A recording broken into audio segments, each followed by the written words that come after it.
All right, so let's look at this situation now. The task of getting the group out here, that's the entrance, will not be easy, as we heard Saksa there. So what are some of the challenges that, rescuers face? Well, details on this Tham Luang cave complex, they're scant, but what we do know that it's one of the country's longest at 10 kilometers long.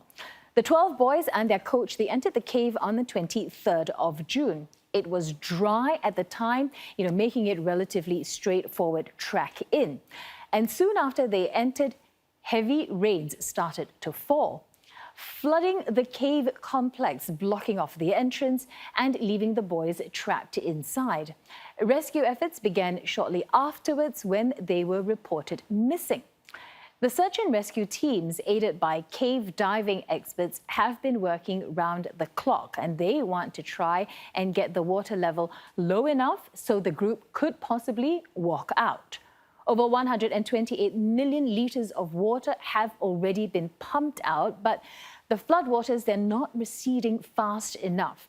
So what's being considered now is, as Saksa said, they're getting the group to dive out. But this poses major risks. First thing, the flow of water is very strong in some parts. It's also muddy, meaning visibility is practically zero.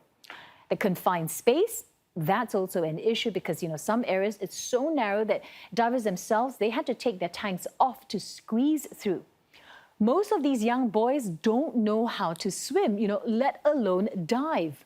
Rescue teams are now giving them crash courses, as we heard there. A static rope, which is already in place, should help. It can guide each boy and his rescue diver out. Alternatively, rescue divers can position themselves along the route, passing the boys in relay style. And they're also likely to position oxygen tanks at regular intervals to ensure enough air supply. Still, the entire ordeal is expected to take 3 hours or more for each boy. In previous cave rescues, drilling has been used as a way to get people out. But, in this situation, that might take too long. The group is stranded about 1 kilometer below the top of the mountain, and rescue teams are also searching for other ways into the cave. But it's a race against time. Rain is forecast to begin as early as tomorrow, and the deluge could very well jeopardize efforts and leave rescuers back at square one.